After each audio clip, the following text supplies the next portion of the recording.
What's going on, everyone? Welcome to the Third and 10 podcast, season 2, episode 19. And well, the rosters are finally set. All 32 NFL teams have their 53-man rosters ready to go with the regular season set to start next week. So exciting times here, and our New York Football Giants. We'll talk about them in just a little bit. I'm Nate here as always. Here's my guy Brian. Brian, first off, how you doing? And you have some stuff to get off your chest about a certain player, correct? Yeah, I mean, I'm doing pretty well that I don't have a gigantic back tattoo, which is all just constant reminders of how I failed in the NFL. I mean, got the 89, which wasn't his number. I know this player did make an impact for the Chiefs in their Super Bowl win, but he was cut. He was pretty much a no-show there. So you wasted thousands of dollars getting all those stupid tattoos, and now you're going to be making crappy rap music for the rest of your life. So have fun with that. Was this music actually that bad? Yeah, it's bad. Eesh. I have not given a listen, nor will I do so because I'm not trying to waste my time listening to an irrelevant rapper whose only contribution was a 3 or 5 yard catch for a touchdown. Like, okay, like legit, anyone could do that. It's just they wanted to target you because they felt bad for you because you just sucked, And Pretty sure much, yeah. he has what, 2 rings, but let's be honest, there's players in the league that have a ring or two and don't deserve one. And Kadarius is one of them because he's really hasn't been impactful at all in the NFL. Honestly, that one game against Dallas when he was with the Giants, that was his only contribution. Other than that, everyone talks about that one game. Do we all just magically forget he got thrown out of that game for throwing a punch in the third quarter? That's what I'm saying. Yeah, we want to really hype up this game. We also show that it shows what a head case Kadarius Toney was when he threw a punch and was ejected. Look, I mean, when I saw that, I was like, okay, we got a dog, like I get it, he got kicked out, but I'm like, okay, that's something that we want in our culture, on our team, someone that's willing to go out there and not be afraid. Well, and, after that, his performance was crap. But you know what? It's okay. We won the trade. I would like to say we won the trade. I think both teams lost the trade. Yeah, I think it's just a big net negative for everybody involved. Travis Kelce said maybe the Chiefs kind of won because they did win a Super Bowl because of it. Like he did the big punt return and that, I guess, but we got Darren Waller who didn't do anything. Trey Hawkins has not been the player we thought he was, and Kadarius Toney had 2 seconds of productivity and then is gone. It really was just everyone lost this. Move on.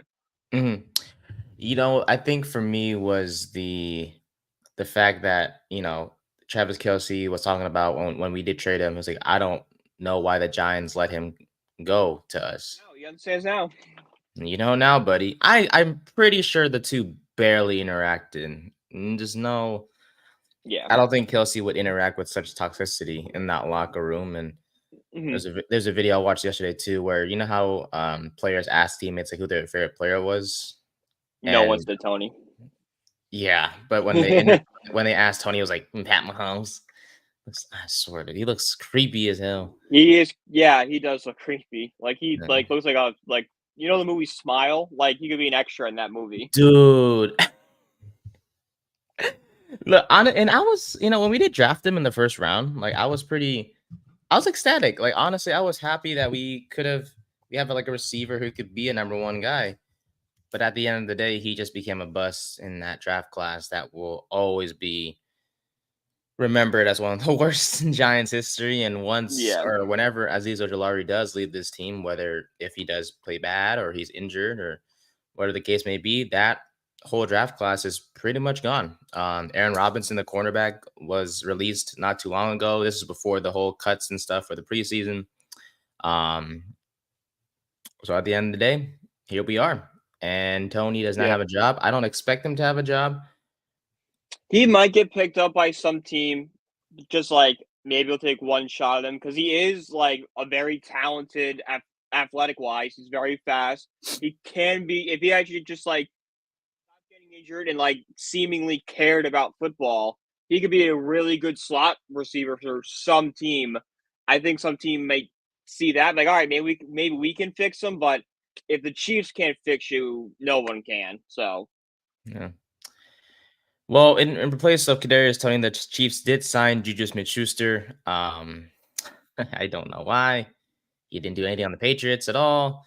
I, you he's a already, veteran receiver. Just he's not. He kind of knows the ropes of being in a locker room and stuff like that. You don't really have to worry about him. So something like that. yeah, I don't think he's nothing more than a wide receiver number 4 on the team. Or you already have Worthy, you have Rasheed Rice, you He's have depth. yeah, He's a safety blanket in case Worthy goes down or Rice goes down, and they need to bring in someone. They want someone who was a top receiver at one point, who has regressed and fallen off, but is still capable of serving in a role for a couple weeks. I do have an issue with Rasheed Rice, by the way, and it's not, and I understand he did, the whole car thing, and I get that, but here's I read an article yesterday, um, and it was about Malik Neighbors and Jaden Daniels. So do you guys remember for those of you listening and who may not know about this, so Jaden Daniels and Malik Neighbors, they made a friendly bet about who was going to win rookie. This is a while ago who's going to win rookie of Yeah. the year, right? And they put $10,000 on it, and Yep. personally, that was fun. Like it was a friendly banter. They were teammates in LSU, so Yeah. why not have this fun? So as you guys may or may not know, they both were warned by the NFL, I guess, to not proceed with this friendly bet of theirs of $10,000. But to make things worse, they had them go through multiple education training sessions on the sports gambling policy, right? This isn't sports gambling. That's what I'm saying. It's And it's not.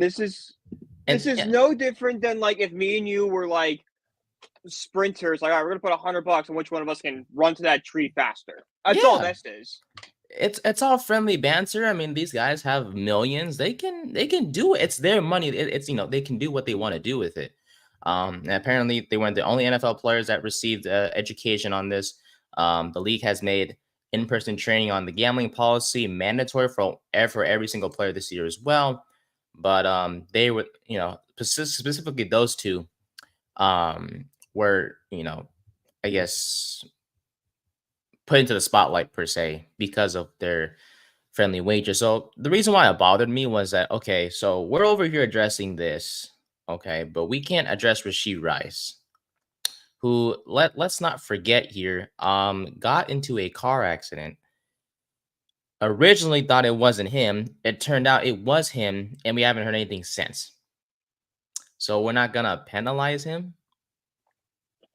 Yet there's other players who've done little things like Neighbors and Daniels over a friendly bet or whatever. There's been other situations this offseason too of NFL players going through or doing some quietly bad stuff and they were suspended. But she writes we haven't seen anything.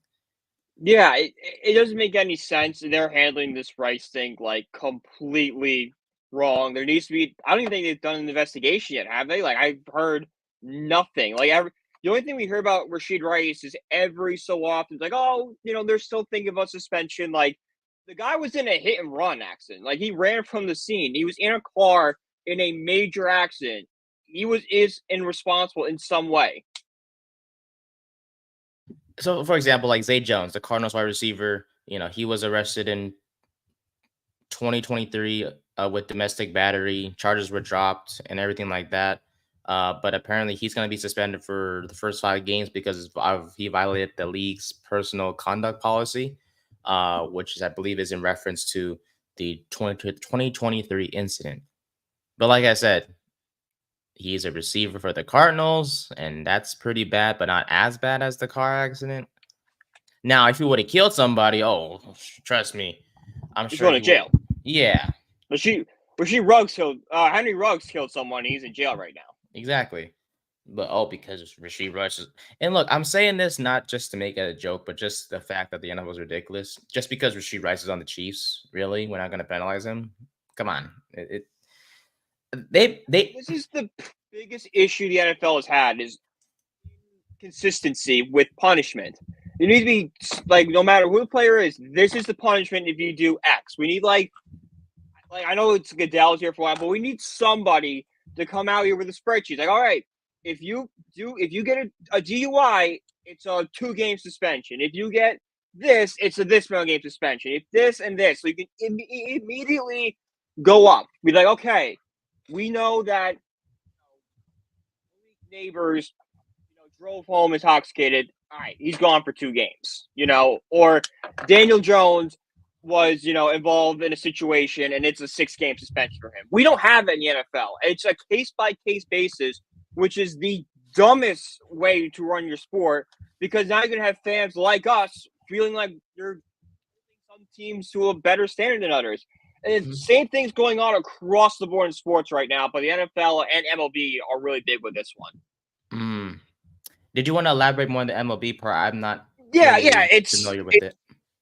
Jordan Steele last night, the Chicago Cubs, had the sticky substance on his hand. Players found it. And he was allowed to wash his hands and go off. Okay. As 2 months ago, was immediately kicked out of a game for having sticky stuff on his hand. Wasn't allowed the chance to wash his hands like many other pitchers have had. Immediately ejected and immediately suspended 10 games. Why is Diaz being suspended? But, a guy like Domingo Germán last year was allowed to wash his hands, nothing happened. Jordan Steele's allowed to wash his hand. Why is there a double standard against the New York Mets? Because it's happened to Scherzer, and it's happened to Diaz. Both Mets players, both suspended 10 games, not allowed to wash their hands. It's the same thing going on in the NFL with Rasheed Rice. What? Because this player is wearing this jersey, he's above the law, but, in the MLB, it's, all right, he's wearing a Mets jersey, so he's automatically suspended. Like, you're just creating bad publicity for yourself and negative headlines that you don't need. So, yeah, because Rasheed Rice has gone through, like, a few things, actually. He had the hit-and-run crash, right? He was racing another driver. Several people were injured. Multiple people left the scene on foot. He was charged. Come on. How is this not suspended worthy? Like, you feel me? It's just... He had 8 felony charges, and then to make matters worse, he was under investigation for an alleged assault of a photographer in May at a nightclub. And it's like, there was no charges. The incident was a misunderstanding, which is why there was no charges filed. Are you kidding me? You serious? Like, it doesn't matter. Like, he was still involved in it. And like, no, regardless of the photographer doesn't want to press charges.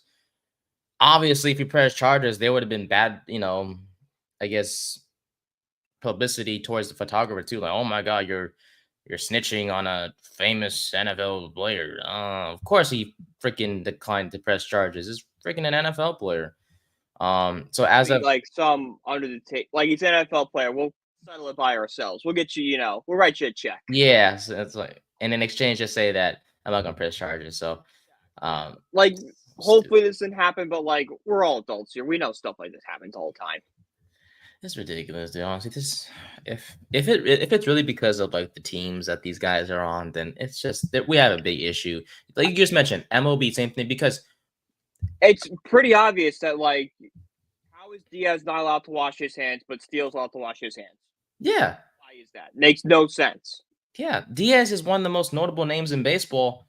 You give him the benefit that if you're gonna do this to Justin Steele, and I'm like I said, I'm not the most knowledgeable when it comes to MLB, but the sticky stuff I know is pretty bad because that's something that it adds to your ball. It makes the ball unhittable. So you just mentioned Steele could do it, but oh no, Edwin Diaz. Oh, he's someone that we gotta suspend because he's on the Mets and whatever the case. Then Steele should have been suspended. That's what Steele's been so damn good because he has those damn sticky stuff. We're just asking for consistency is all we're asking for. I don't think that's crazy idea across the board in all sports. I want a spreadsheet.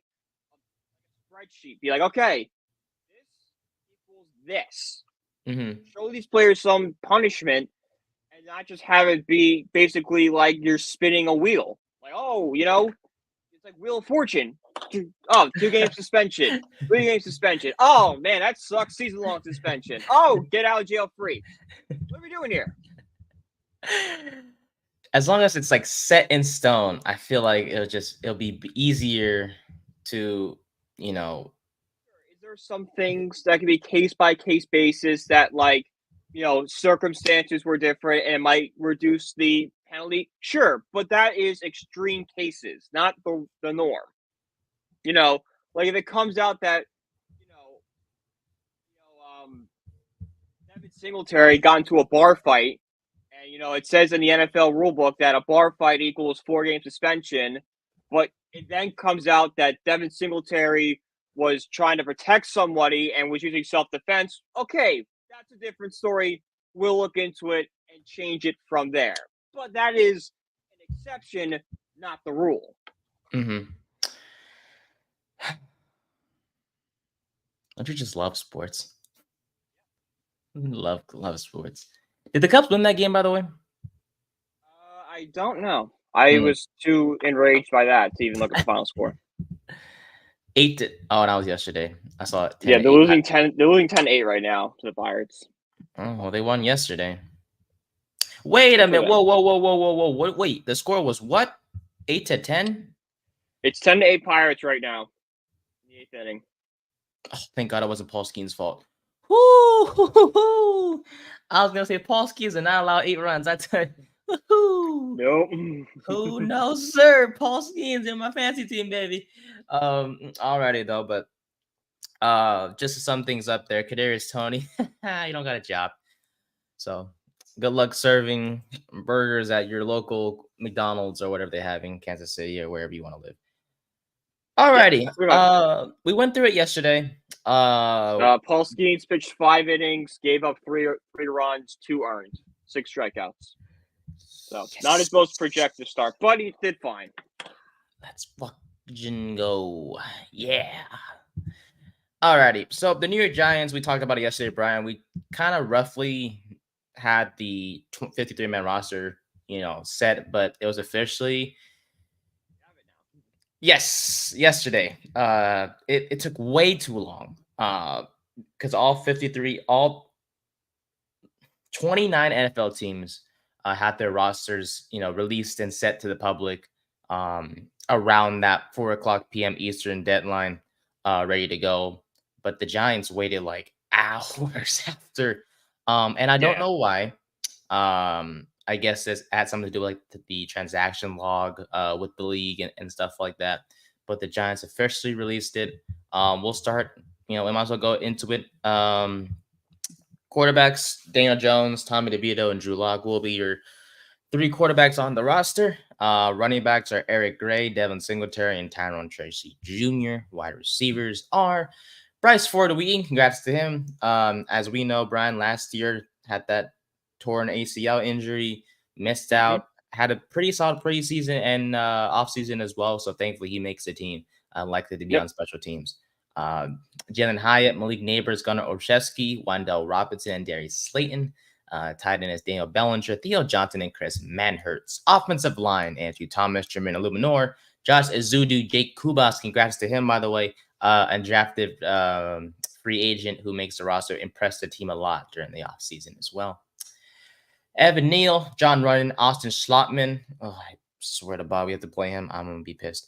John Michael Schmitz, Aaron Stinney, and Greg Van Roten. Defensive line: Dexter Lawrence, Elijah Chapman, DJ Davidson, Rakeem Nunez-Roches, and Jordan Riley. Linebackers: we got a lot of them. Bobby Okereke, Bookie Basham, Brian Burns, Carter Coughlin, Deontay Johnson. Congrats to him as well. Very happy for him. Micah McFadden, Darius Mwasu, Aziz Delari, Kayvon Thibodeau, Benton Whitley, and then DBs: Tay Banks, Dane Belton, Cordell Flott, Trey Hawkins III, Nick McLeod, Tyler Nubin, Javarius Owens, Drew Phillips, Jason Pinnock, and Isaiah Simmons. And to round up the special teams, we have Casey Creeder, Graham Gano, and Jamie Gillian. So those are your 53 men that will be playing for the Giants this upcoming 2024 season. And to note, the Giants also signed a safety off waivers as of today, Anthony Johnson from the Green Bay Packers, a 7th-round pick from 2023 who has impressed a lot during the preseason, and the Giants picked him up to bolster their secondary. Brian, first up, your thoughts on the 53-man roster. We talked a little bit about it yesterday, but now that it's finalized, what are your thoughts? Is there certain positions that come up to mind in terms of, they stand out or needs improvement? Just your thoughts on the roster, bud. Yeah, no, I like the roster. There's a lot of potential here. Definitely, definitely want to add a third running back, a fourth running back at some point. Whether that be coming up in the next few days, so you can see who was cut, who wasn't. Same thing with corner. Really get that cornerback number two in there. Outside of that, this is pretty. This is a pretty solid roster. There's a lot of upside here. I want to say this is a great roster yet because sure there is a lot of question marks and unknown, but this has the potential to be a building block roster where you can see the pieces, see the franchise pieces, and there's a lot to be excited about with this group of guys. Yeah. Not really a lot of surprises at all. I mean, all the guys that deserve to make the roster made it. Elijah Chat. I mean, if you think about a few undrafted names stand out. Elijah Chapman made it. He impressed a lot during the preseason. A guy that's undersized at defensive tackle. He is literally has played so well to the point where it's like he may be, a starter come week one. And I'm so excited Yeah. for him. Just shows that the little guys can make an impact as well, no matter what position you play. Jake Mm-hmm. Kubas, offensive line, he was undrafted as well. He's not obviously going to be a starter, but God forbid if an injury happens, he is more than capable of coming in and serving on that offensive line. And then in the secondary, I do. No, first up, linebackers. Deontay Johnson also played extremely well in the Yeah. preseason, and he deserves a spot. But Anthony Johnson is a solid, acquisition that the Giants made today. He played extremely well in the preseason. I'm trying to pull up his statistics from the preseason as well. Once I find it, had 194 coverage snaps last year, 5 receptions allowed last year as well. Had an interception, one forced incompletion, and when quarterbacks targeted his way, he allowed just a 68.8 passer rating. So obviously a great sign. Now we're not going to sit here and tell you that he's going to be a starter, of course, because the Giants are likely going to roll out Tyler Nubin and Jason Pinnock to start the 2024 season. But as depth, I think that helps out a lot because New York originally came into the offseason with Jalen Mills signed as a free agent. He was let go. There was so many question marks as to, if, Newbin it wasn't ready yet, or Pinnock may not be the same guy that we've been used to seeing these past couple of years. Who's going to step up at that safety position?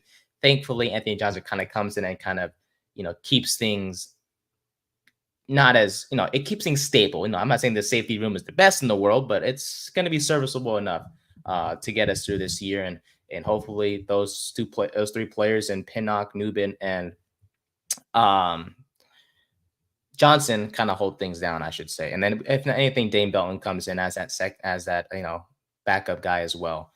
So 4 solid safeties. I guess you want to include Javarius Owens if you want, but we'll just leave it at that. Receiver wise, I think one question mark. We know about the top 4 receivers. I'm more worried about who's going to be returning kicks and punts, Brian, because we have Yeah. Gunnar Olszewski. Isaiah McKenzie was just placed on the injured reserve list. So I guess who's going to? I mean, I don't know if Olszewski is going to be healthy and ready to go by week 1 because Yeah. I don't. Week one is pretty close. Like we kind of think it's far away because I think the less playoff games kind of mess with us. But like week one's next weekend. Week one, Sunday's a week for football. Like, Yeah, is that really gonna be ready? we don't know. Like that really remind me, like, hey, like we're going to MetLife in a week. I'm like, oh crap, you're right. It says here as of a week ago, he has a groin injury that will force him to miss 2 to 4 weeks from the last week. So if 4 weeks is basically past week 1, McKenzie's already on injured reserve. Yeah, I Yeah, think it's yeah. I it think we looks should like they might be running. It looks like they might be running out there like a Wandale Robinson or an Eric. We could see Eric Gray, I think, in the backfield because I know he wasn't great at it last year, but at least he had some experience. yeah. And like, it's kind of putting It's a band-aid is what we're doing right now because Yeah. Gunner is going to be it's 2 to 4 weeks, which probably gets him back. Worst case scenario, he's back week 4. That would be 4 weeks. I should say I meant to say 4 weeks, 2 to 4 weeks from last week. So this week is 1 week. So week 3, Oh, let's just say, well, week 3, worst case scenario. You can do 2 weeks of Eric Gray as your punt returner. It's basically, okay, Eric, just fair catch it right there. All right? If you see an opening, go. But like, just catch the ball. That's what we need from you tonight. I think what's crazy is it's gonna be hard to fair catch because the stupid new kickoff rule that they've been going Yeah, on. I meant just your focus just be catching the ball. Don't worry about returning it. All we Yep. need you to do is catch. Just catch all I it want. and then run like a good amount and just don't fumble. But it looks like on the depth chart it's gonna be Olszewski and then Slayton, Wando Robinson, and Tyrone Tracy Jr. From according to ESPN, that's what the depth chart in terms of what kickoff and punt returns are like. So If you put Slayton as wide receiver 4, I really do like him as a kickoff returner guy. But if you're gonna do rank receiver 2, I hate it. So yeah, they should put Hyatt back there. Not that I'm just Hyatt's pretty fast. it's not a bad idea. Hyatt's got some speed to him. He's definitely more. He's a deep threat receiver, so he definitely could learn to pick it up. Is what I'm saying. He's a burner. Mm-hmm. All right, but okay, but that's kind of wraps things. We talked about it yesterday, and it was just good to team captains. I got one thing to say. I've seen a lot of talk online about the quarterback position, and everybody's mad that we didn't go out and trade for Malik Willis. There was Bailey Zappi was another one. They were mad the Giants go after them. We don't need to upgrade the quarterback room, okay? It's not going to happen. The Giants, as much as you don't like it, the Giants are very set with what they have at quarterback right now. They're okay with giving Daniel Jones the year. We saw it in Hard Knocks. They couldn't draft the quarterback, give Jones the receiver, give him a year to see if he can prove himself again, and then move on. Drew Lock is the experienced veteran they gave $5 million to. He's here. And Tommy DeVito's a feel-good story from last season, okay? They're not going to cut him after this year. He is, as much as we don't want to admit it, he is the worst-case scenario because they know, okay, if the season is truly lost, we can put Tommy DeVito at quarterback, and he's kind of a fun story, a fun name. It gives us some positive PR. Like, there wasn't a quarterback out there that is better than any quarterback you have on the roster. Like, hey, have you seen Bailey Zappi football? It's not great. Right? I've watched it. It's not good. And I would say, okay, what? So you want to say Bailey Zappi is better than Tommy DeVito? That's fine. But Bailey Zappi doesn't generate the media attention and the positive publicity that the Giants would desperately need if the season went, badly, that DeVito gives them. So I know people don't like to think in terms of like media and stuff like that, but for media attention, DeVito adds a lot more upside than a Willis or a Zappi ever could. So that's why he's on the roster, and we don't need a quarterback. Quarterback will be addressed this offseason, all right?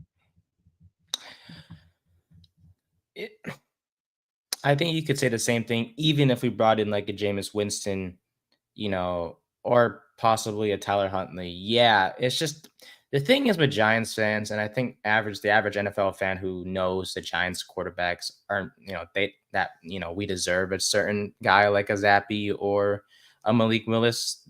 They just want to see a new face. They're tired of Jones, and I understand it. Like, personally, I get that too. Yeah, we know it. Like, yeah, we want to win, and I understand that.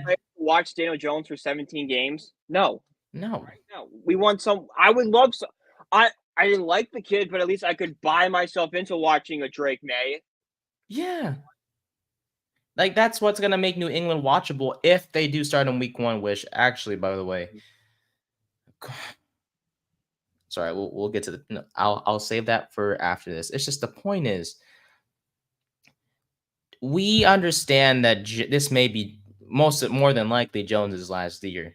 Like, legit, we understand that, but we kind of need him to do good. Like, it's just, we're trying to win. So be a game manager. Be a really, like, a worse version of Kirk Cousins. Just get the ball to Malik Neighbors and Hyatt and Robinson, and don't make stupid turnovers. That's all I all you need from gotta do. Jones this season. That's all you got. It's really it's very similar to the Sam Darnold situation in Minnesota. It's not that hard to get the ball to Justin Jefferson. Same thing here with Daniel Jones. If he can't do that, then yes, then you're gonna go put in the lock or DeVito because then the season's lost at that point.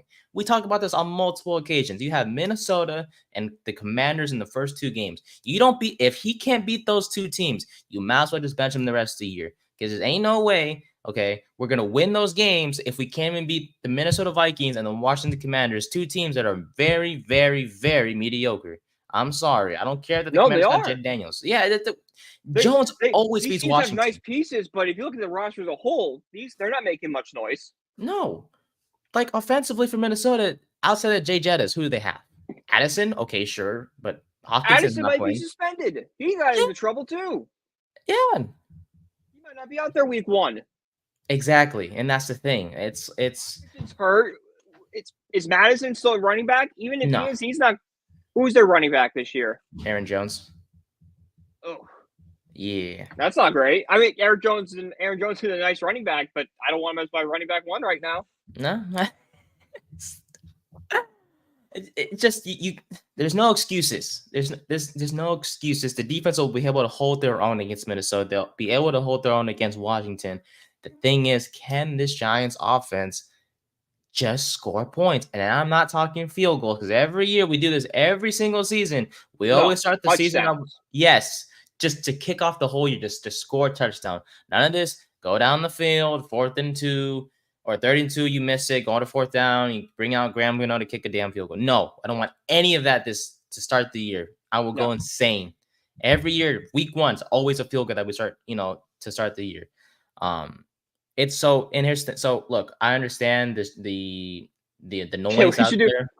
A rule: no field goals in the opening drive, because last year the opening drive field goal got blocked, and it set the tone for the entire season that this season's going to suck. Like I knew from that moment, because I remember sitting with my buddies, we were watching the game, and I'm watching the Giants march down the field. I'm like, man, this offense looks good. There's something here. And then John Michael Smith had the messed up snap, which I'm like, all right, whatever. He's a rookie. It happens. And then they missed that kick. And I just walked out of my house. Like I just walked. I went for a walk. I went up the street, went for a walk. Because I went for a walk, and I'm thinking the entire time, this season's gonna suck. All right, that's just a bad omen that we couldn't shake, and it proved the entire game. We lost 40-0 and then completely spiraled from there. But I digress. No field goals. I don't want to be in MetLife Stadium. I have to go walk the stadium because we got a field goal blocked on us. All right, I don't want that. The only time I'm gonna get out of my seats is I gotta go to the bathroom or get a beer. That's it. That's all I want to do. Just go for it on a 4th down at this point. I don't care if it's 4th and 5, 4th and 8, just go for it. No field goals, coach. Go for it. But honestly, I understand that the average NFL fan, a lot of Giants fans want a new face at quarterback. And look, when we signed Drew Lock, that kind of solidified everything. Did it hurt our case that the Giants front office said that if a Russell Wilson would have came in or someone else would have came in, that they would be the backup? Probably. That's kind of why we don't have Russell Wilson on the team right now. But at the end of the day, look, they have faith in Jones. And, Joe Shane, like in Hard Knocks, said that we didn't pay, Jones all this money for nothing. Like they paid him to go out there and perform. What he didn't mention was that there's a, potential out after this upcoming season. And everyone seems to forget about. Yeah. Matter of fact, God forbid, because we do not wish for bad on any player, and the average NFL fan may do so sometimes, but if Daniel Jones does suffer a season-ending injury this year, and I forgot what the other statistic is. Yeah, there is some incentive thing. The Giants are off the hook like $23 million, I believe so, which would help out a lot. It would. I wouldn't mind, another $23 million in the cap space. Me neither. But like we said, But we said on multiple occasions, it's really Jones. It's your job is not that hard, dude. You have Malik, you have Wandale, you have Hyatt, you have Slayton. You have to you have a fire lit under you. But there's so many people criticizing you now. You know, the last time you had a fire lit under you was 2022. Remember when Joe Shane said, "Nah, we're not going to pick up your fifth year option, Danny. You better go out there and play." This is it. This is it. This fire is more lit now. Okay, we put more pour more wood into the fire, into the little whatever campfire crap. I don't know how to start doing Yeah, fire. the thingy. Yeah, the thingy. So look, Danny, we'll talk about more next week when we preview the Vikings. Just do your job, please, for the love of God. You know, if you lose against Minnesota, I think we're gonna keep recording episodes on Tuesdays. It's not gonna be a fun Tuesday. No. Alrighty. I think that's enough Giants talk. There's nothing else by any chance with the Giants on your end, right, Brian? By any chance before we dive into the other NFL topics? No. Okay. No, we go. Can we go ahead and praise the Titans GM real quick?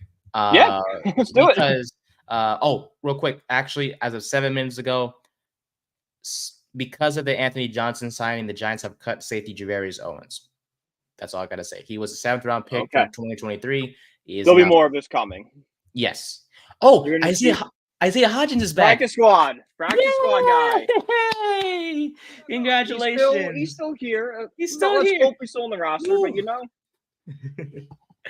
I would be kind of devastated if he was going to be gone for good, but it's not really a surprise. No one really wanted him, and you know he was someone that the Giants left a lot, especially in 2022, and I'm glad he's back. So congrats to Hodgins. Welcome back, baby. And also the 49ers just signed former Panthers receiver and LSU wideout Terrence Marshall Jr. Anyways, look, the Titans GM Ran something. Can't even say his name. Carthon. Dude. Carthon. That Titans, that offseason they've been having, very did a good job. Very good. Did a good job. Look, yesterday on the day that teams were cutting players, they said, "Hold on a minute, let me make a trade real quick." Rams linebacker Ernest Jones was requesting a trade from the team 3 days ago, actually, and I guess he was unhappy with the situation over there and everything like that. He was the leading tackler for the Rams last year, actually.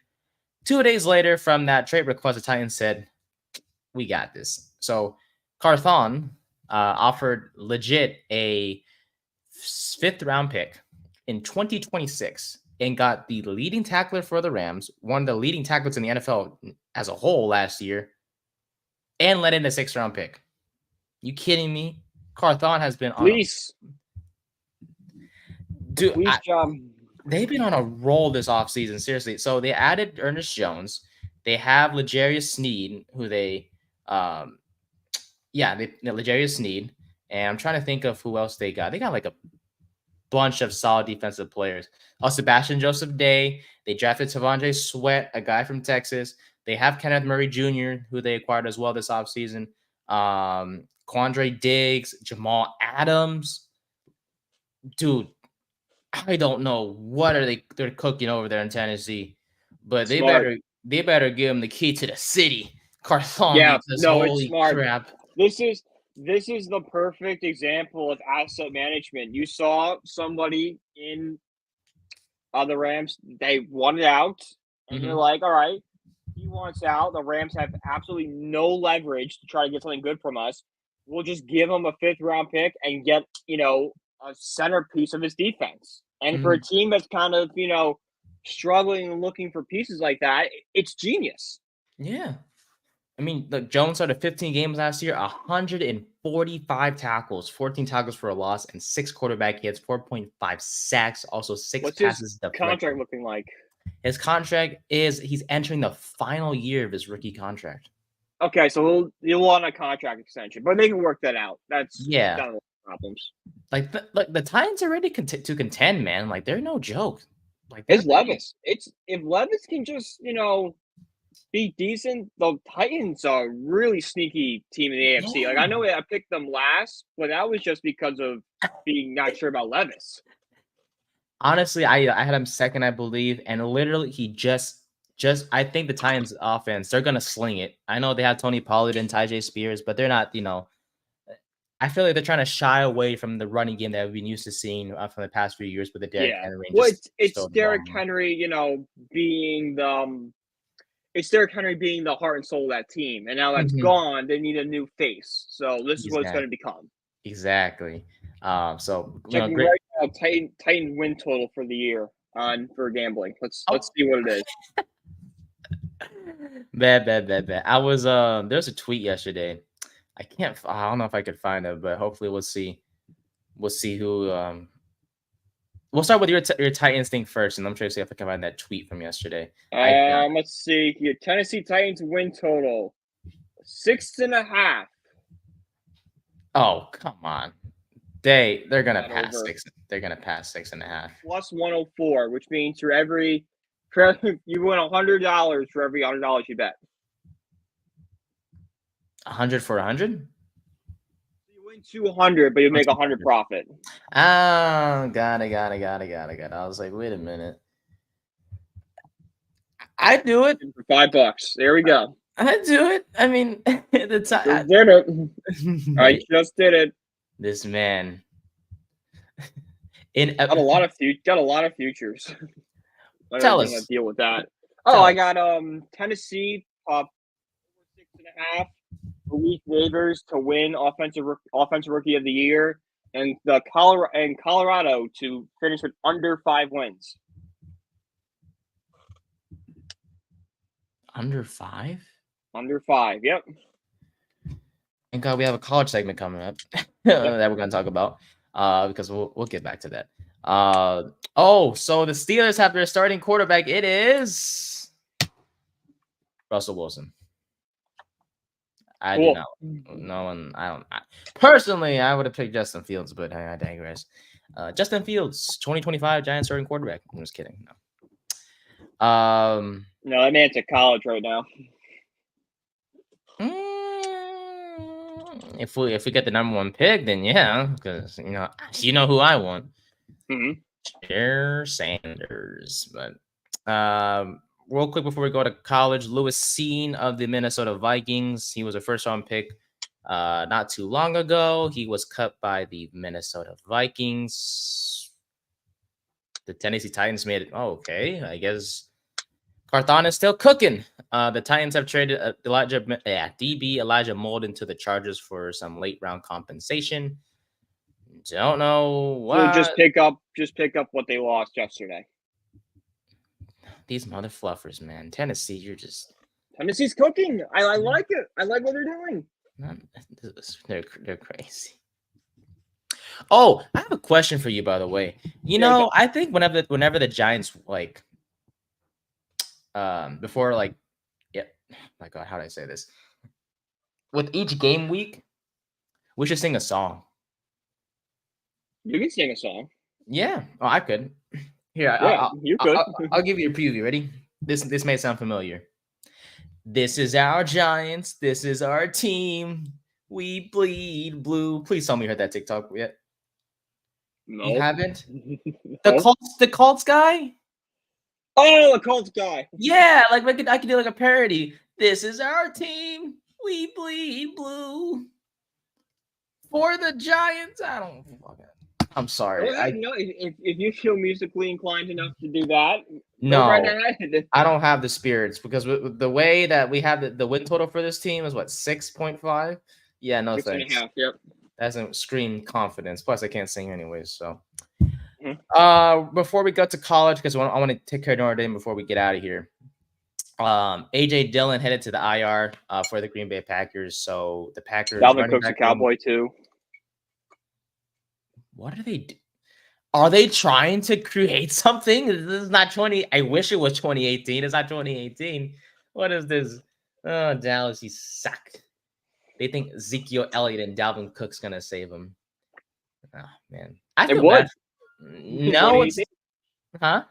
In 2018, it would. Yeah, it would. In this time of age, no. Zeke's fat and Cook is cooked. Yeah, better chance playing Deuce Vaughn. I'm just saying. And then, yeah, so it's going to be Josh Jacobs and Marshawn Lloyd and Emmanuel Wilson in that Packers backfield. So we'll see what happens there. And the San Francisco 49ers, they're a mess because Brandon Ayuk is still not paid. And guess what? We have another issue as Trent Williams is not on the 53-man roster because he wants to get paid too. No, seriously, he's not on the 53-man roster. I checked yesterday, and he is not to be there That's whatsoever. crazy. According to reports, he wants to be, quote, paid, and is holding out and will not return to the team until he gets his contract resolved. So, I have a few friends who are Niners fans because I live in California, and yes, I don't have the right to laugh at you guys or clown you whatsoever.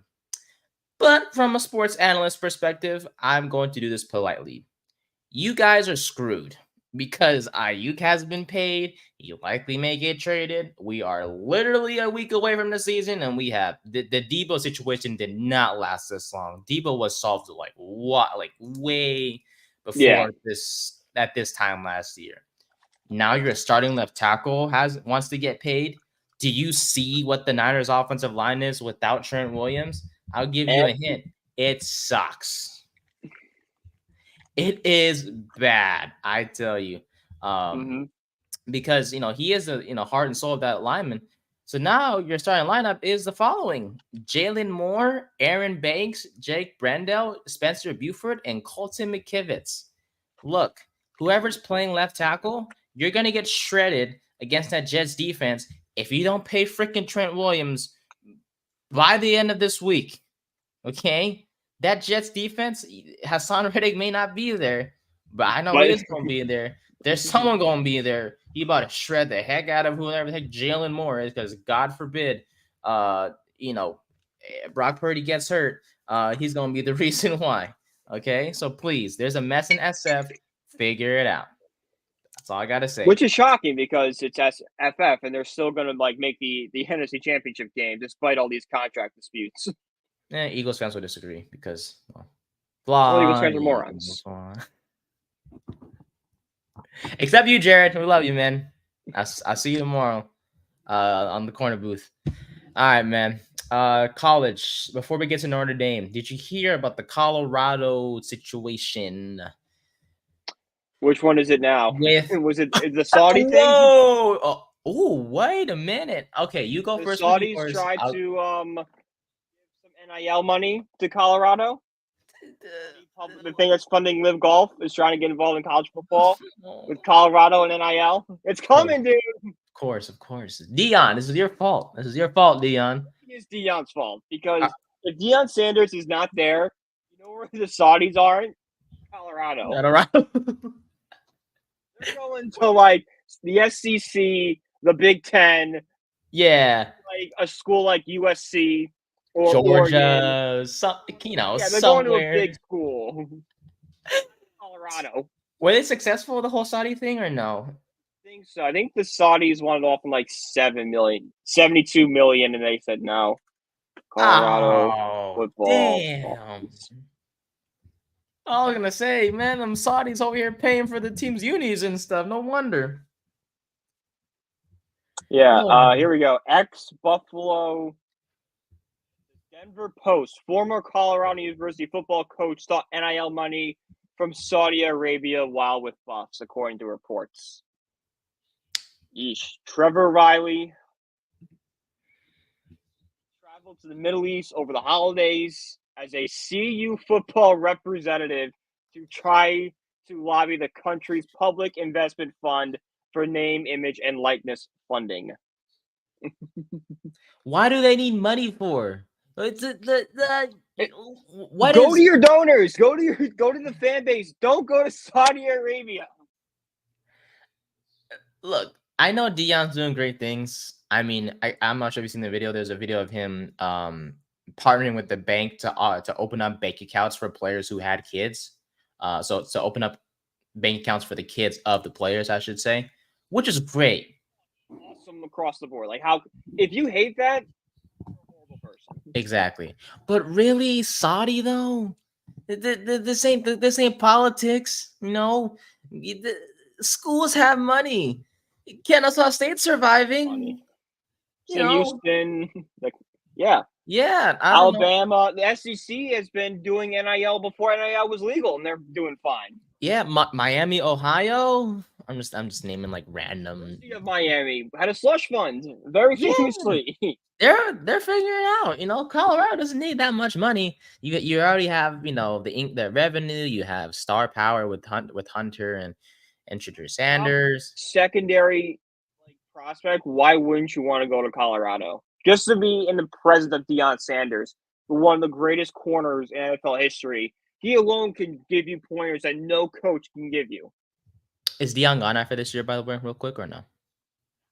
I will say Colorado. I think he's actually committed to building something at Colorado. Okay. Well, I'll give you my Colorado story. Apparently, look, this team, last year I feel like they weren't very happy when it came to losing. Not like, any team would be happy with losing, obviously, but apparently they took it a step too far. Apparently, the Colorado Buffaloes alleged Oregon accused them of accessing its private football data last season after a blowout loss last year, which was terrible. They're playing for clicks. We're playing for wins, said Oregon coach Dan Lanning, and they kicked Colorado's ass. So after that loss last year, Colorado said, wait a minute, something's weird. They reached out to the Pac-12 last year about potential. Yeah. Oh, so scary. They they reached out to them about a potential unauthorized access to the team's service that has like their practice video and other data. So they took it very seriously, the conference did, when it came to this allegation. So the conference officials were like, okay, let's reach out to the athletic department, right? And administration to get more information and all that stuff. Ultimately, in the end, Colorado backed off and did not provide any evidence that Oregon or any person or entity was involved in the alleged incursion. Says the source, quote, they chose not to move forward. So you're accusing a school of something, and then when they ask you for shit, you're like, okay, no, we're fine. Like, we're good. The Like, school's an absolute circus. Yeah, it's like, come on, man. You can't accuse a school. Look, I understand you have Shedeur Sanders. I guess I just said it like legit 2 minutes ago. Yeah, just because you have Shedeur Sanders and Travis Hunter, like, yeah, you're a star-powered school. But, Dan Lanning kind of had a point. Like, you guys were just playing for clicks. When you guys had to face Oregon and like the big schools, you blew a lead to Stanford. They suck. Okay? Look, I understand you beat who they beat week 1. Gosh dang it.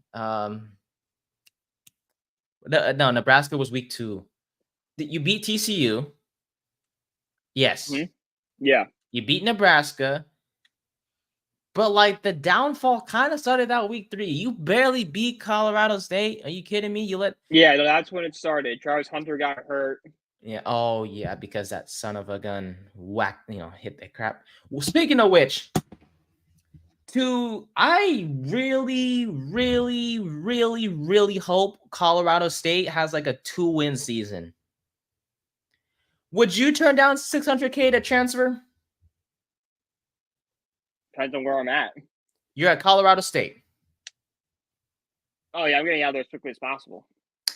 Oh my God. So quarterback Brandon Fowler Nicolosi, and that other receiver, I don't freaking know his damn name. Wide receiver. Something Horton. Nope. I'm finding it before we continue. Torrey Holton. They were offered $600K each to transfer from Colorado State. They said no. Why? Because they said, quote, I want to win a championship at Colorado State. You're not winning shit in Colorado State. You're not doing anything in Colorado State. You turned down $600,000 mother fluffing dollars.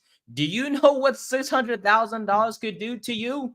A lot. Okay? You could go to a different school, and for a school to offer you $600K, buddy, I'm pretty sure it was a big school that offered you that. in a better conference. You're not winning crap in the Mountain West, okay? I went to San Jose State. I love San Jose State. Being a Spartan was really, really cool. They have outstanding uniforms, okay? They won the Mountain West not too long ago. Congrats to the Spartans. You're not going to make 600K playing in the Mountain West Conference. Don't talk about going to the league when you guys are literally projected to go in the late rounds. I have never seen any of you guys being projected to be picked in the first 3 rounds of the NFL draft. So don't sit here and talk to the freaking camera and say, oh, yeah, I want to win something here at Colorado State. I want to make it to the pros. That's the main goal. Shut the fudge up. These fucking players, they want money. Okay, so ever since NIL got introduced, they want money. Okay, These two fudgers want to act like they're the crap. Oh yeah, we're gonna take a different route. We're old-fashioned college football players. We love the game. I love the game too. I'm sitting here not making 600K. You could make 600K if you just freaking left Colorado State. Instead, you're stuck at this damn school. And I swear to God, I hope that when Colorado comes to you week 3, they smack the shit out of you. And it's the only time I'm going to cuss this much because I know I can't do it. But I hate those two mother fluffers, okay, for coming on to this stupid freaking interview and turning down 600K because they want to win the chip in the Mountain West. That's all I got to say. Yep. No, I mean, the fact they even think they can win, like, I'm all for the 12-team playoff. The 12-team playoffs can do great things for the sport. It's going to give us more unique matchups. I'm hoping we'll have more underdog stories like we do in March Madness. But it's going to take a lot for a school like Colorado State to even get to the playoffs, let alone the playoffs and go all the way to a national championship.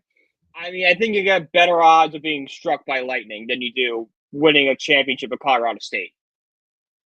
And you would think, like, okay, maybe they have an easy schedule. Guess what? You open the year against Texas. Loss. Okay? You'll beat Northern Colorado because you're going to lose to Colorado. You might lose to UTEP. You may Oregon State. Yeah, you're going to lose to the Spartans. Okay? Yeah, go Spartans, baby. Air Force, New Mexico, Nevada, Wyoming. I'm just saying, like, I hope they go with the 2-win season so those two players, like, regret it, and then we can make fun of them. So, all right, let's go to more, a school that's actually worth talking about. A school that's not that stupid. Like, they're actually a smart school. Irish. We do smart people. Yeah. And I love Touchdown Jesus in the game. I saw that. Yes, he's great, isn't he? So cool. I love it. You guys are go Irish, baby. I'm a Cal fan though. Go Bears. But for this podcast, go Irish. Brian, this is your time, buddy. How do you feel about your Irish? We're gonna go through the schedule. Just how do you feel about your team in general, man? They kick off the year. They kick off the season this week. I'm really confident with this team. Like just got the article up. It's on Valley Sports right now, previewing the 2024 Notre Dame season. Wrote all about it, about the quarterback, new OC, a couple of weaknesses we have. But the story of the Irish in 2024 is going to be this elite defense. All right, according to Pro Football Focus, it's the 6th best defensive line and the third best secondary in the nation. All right, so not only are we going to hit the quarterback, we're going to stop that air attack through the air with Xavier Watts and Benjamin Morrison. All right, so the defense alone has me really, really excited. And I'm excited to see what this new look offense, because there's 3 transfers in important spots. We have Riley Leonard, a quarterback, who transferred. Mitchell and Collins, who both transferred. They're wide receivers, projected to be the number 1 and number 2. So a lot of our passing game is going to be transfers and stuff. Sure, there's some worries with the offensive line only having 6 starts in between the 5 of them, but that will come with more experience and stuff like that. But no, this is a really, really talented Irish team, and one that's going to be making noise come playoff time. All righty. I think for me, based off some NCAA play and some notable names on the team, I'm excited to see Riley Leonard. I'm excited to see sophomore running back Jeremiah Love. I love, yeah. He was, a Heisman He candidate. develops great in Yeah, in college football. He was he, a 99 for me. he sure does, my friend.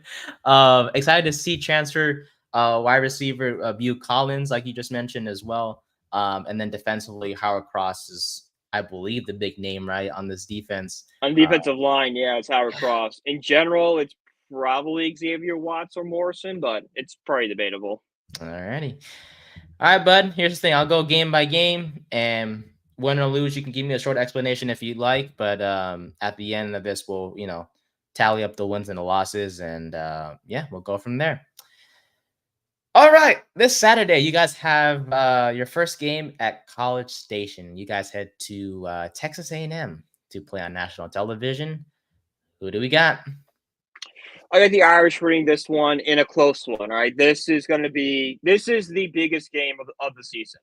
All right, Okay. and we'll get to it down the line, but Notre Dame's schedule is pretty easy this season. Unlike years in the past, it's pretty. If once you go through the opponents, you're like, all right, this is nothing compared to what it's been in the past. So we really need to capitalize on games like this. We're playing a ranked Texas A&M in College Station. These are the wins you need to have in order for your resume to look good to the College Football Playoff Committee to get onto the get into the playoffs. I think Notre Dame is really talented. I don't trust Texas A&M. They've had a lot of changes this all season.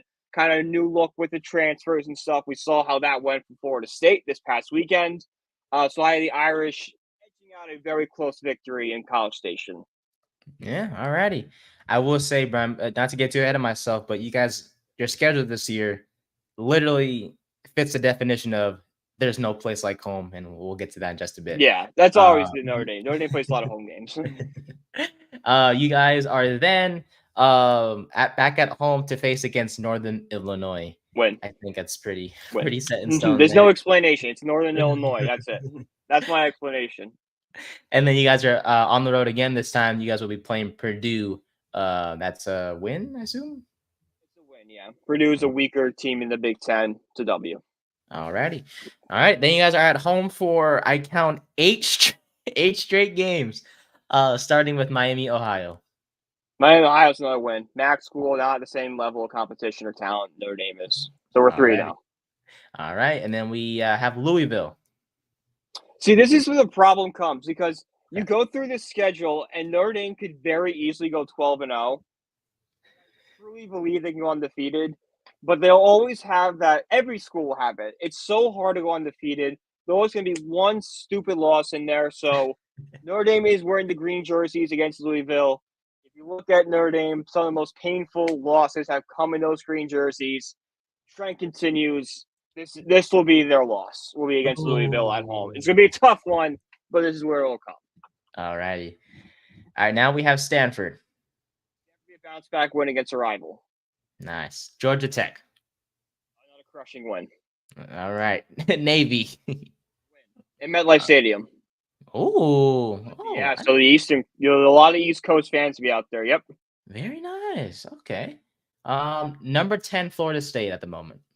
So this is at the moment. We saw that this used to be the game of the year for Notre Dame. It was this game. This was going to be the build-up. Everything was built up to this game. Now it's lost a lot of its luster because we don't know what Florida State is. All right. Stats have come out today. If you look, I forgot Florida State's head coach. He's not named off the top of my head. But if you look at his record with and without Jordan Travis, with Jordan Travis, he's like 23-10. Without, he's 2-9. All right. This is a man who cannot win without having that star quarterback. It's fair that DJ Uiagalelei is not a college quarterback. We've seen it multiple stops. He can't win that next big game. Notre Dame has already beaten DJ when they were during the COVID season when Trevor Lawrence had COVID and had to sit out. DJ played that game, ended up losing to the Irish. I think Florida State is going to free fall this season, and they will lose to the Irish. Irish win. They keep the winning streak going. All right. Okay, Mike Norvell. Your seat's kind of hot, bud. You lost to Georgia Tech already to start the year for the Seminoles, man. You're gonna have to, gotta get things back and rolling over there in Florida State. Alrighty, Virginia is next after that game. Win. All right, Army. Win. And then you end the season. You end the season at USC. I think this is another win for the Irish. I think USC has lost a lot of talent to the draft, especially Caleb Williams. It's kind of a transition year for them. They're not as good as everyone's kind of making them out to be. I see them going like 7-5, maybe 8-3 at best this year. I think at that point they'll be pretty beaten up. No really hope at a playoff spot. Notre Dame will go in and crush them. All right, so that is 11-1. 11-1. Yep. Beautiful. So that's good enough for. That's probably the 6th seed in the football playoff. We'll host the game in South Bend. Okay, which is a pain in the butt because I was playing Dynasty mode. I was San Jose State, and I barely squeaked in as the 12th seed, and I had to travel to Notre Dame. You guys are a pain in. Oh yeah, no, we're a pain. Touchdown Jesus just right there. And it's like, oh boy, we're not gonna score anything against this team. But the Irish, so what is before we get out, because this is our last episode for the week 1 or before the opening game for the Irish, and we'll touch base back on this game next week. Yeah. What is the biggest key to a win this week against It's protecting Riley Leonard is what it is. Okay. We have a lot of talent on this team, but like I said, the one thing Notre Dame has always been famous for is big, tackles, big offensive linemen. That's what's protecting the quarterback and running the football. This is the first time in like over 30 years where there will not be a senior starting on the offensive line for Notre Dame. There's no seniors.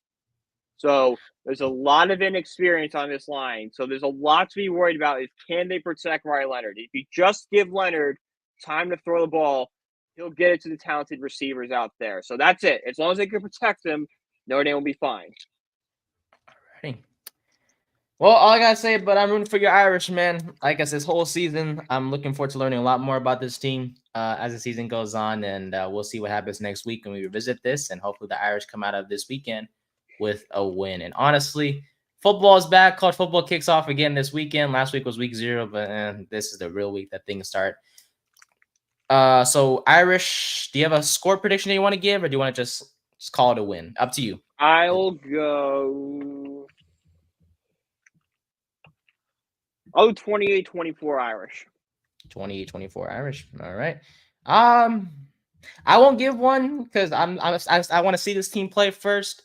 Just so I can, be a bit more knowledgeable, but I do think the Irish will win in this one. And then do we have the Buffaloes winning tomorrow against North Dakota State? Wow. Well, I do.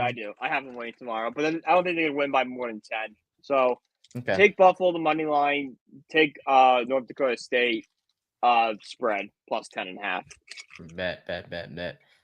All right. I'll tweet out all my picks for tomorrow. So follow Brian PG1016 on Twitter for all my picks. Oh, Brian's picks in the week. I like it. All right, that should be a segment. Well, that'll do it, folks, for episode 19. We'll see you guys next week. We'll discuss Notre Dame. We'll talk about the week 1 college football slate.